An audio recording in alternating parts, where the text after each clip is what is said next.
निकालना क्या है, एंगल ऑफ रिफ्रैक्शन। उसको निकालने से पहले सबसे पहले ये देख ले कि जब लाइट इधर से किधर जाएगा, रेयर से डेंसर, तो कौन सा एंगल बड़ा होना चाहिए, आई का मान बड़ा होना चाहिए और आर का मान छोटा। तो डेविएशन उस केस में क्या हो जाएगा, आई माइनस आर।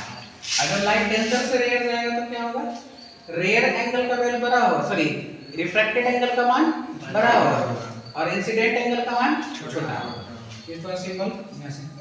अब ये क्वेश्चन में तुमको क्या कह रहा है कि find the angle of refraction, जिसमें लाइट इधर से ट्रैवल कर रहा है वाटर से, अगर न्यू 1 है मतलब ये एयर है, ये तो अपने आप इतनी समझ में हो जानी चाहिए कि कहां से कहां लाइट जा रही है, वाटर से एयर।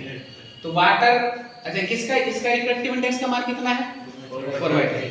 एयर का रिफ्रैक्टिव इंडेक्स का मान कितना है, मतलब ये डेंसर मीडियम और ये रेयर मीडियम, हमें डेंसर और रेयर से नहीं, हमको स्नेल्स लॉ पता है कि स्नेल्स लॉ क्या कहता है कि जब एक मीडियम से दूसरे, तो मीडियम पहला कौन सा है, डेंसर या रेयर, डेंसर। हम जो पहला हो चाहे वो डेंसर हो या रेयर हो, उसी को म्यू 1 और साइन आई उसी के अकॉर्डिंग डिसाइड करेंगे।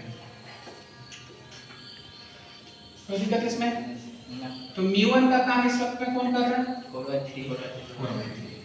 तो म्यू 1 का स्थान पर हम लोग लिख दिए 4/3।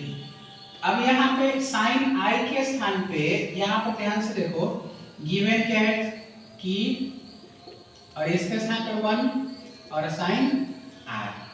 आपको दिया हुआ है कि I equal to sine inverse 4/5, तो आप बोल सकते हैं कि साइन I इक्वल टू 4/5। इसमें तो किसी को कोई दिक्कत नहीं है, मतलब इंसिडेंट एंगल का वैल्यू कितना हो गया, 4/5।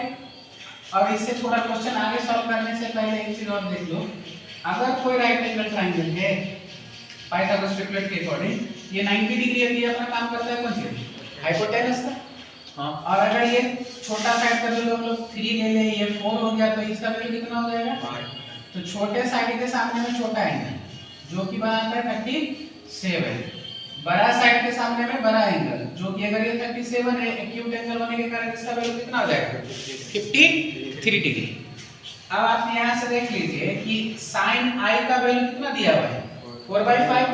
इसका अर्थ है कि एंगल कितना था, 53, ठीक है ना। एंगल के सामने वाला P का काम करता है, एक्चुअली एंगल कितना है, 53 डिग्री। हमको एंगल का I का मान नहीं निकालना है, हमको किसका मान निकालना है, R का।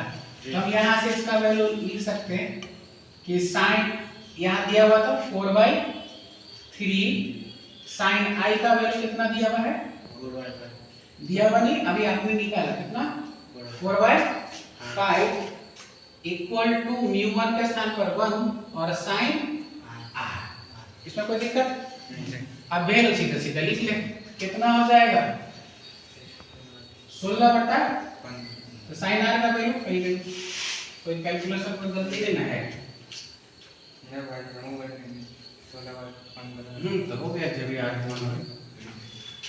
साइन आर का वैल्यू कितना हो गया, 16/15। तो आर का मान कितना हो जाएगा, साइन इनवर्स 16/15।